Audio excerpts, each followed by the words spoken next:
মূল্যবান শিক্ষক, শ্রদ্ধার শিক্ষকবৃন্দ এবং আমার প্রিয় সহপাঠীরা, সবাইকে আমার আন্তরিক শুভেচ্ছা। আজ আমি আমাদের দেশের ইতিহাসে একটি স্মরণীয় ঘটনা জুলাই অভ্যুত্থান সম্পর্কে কথা বলব। একটি দেশের সবচেয়ে বড় শক্তি হলো তার জনগণ। জনগণ যখন ন্যায়, সত্য এবং দেশের কল্যাণের জন্য ঐক্যবদ্ধ হয়, তখন ইতিহাস সৃষ্টি হয়। 2024 সালে বাংলাদেশেও এমন একটি ঐতিহাসিক অধ্যায় রচিত হয়েছিল। এই আন্দোলন কোটা সংস্কারের দাবি থেকে শুরু হয়ে পরবর্তীতে এক দফার সরকার পতনের আন্দোলনের রূপ নেয়।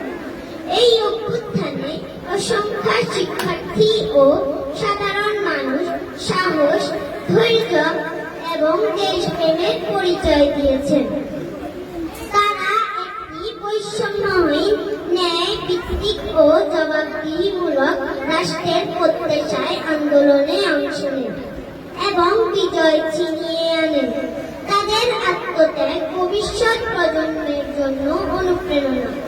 আমরা গভীর শ্রদ্ধার সাথে তাদের স্মরণ করি এবং মহান আল্লাহর কাছে তাদের জন্য রহমত কামনা করি। ধন্যবাদ সবাইকে। আসসালামু আলাইকুম।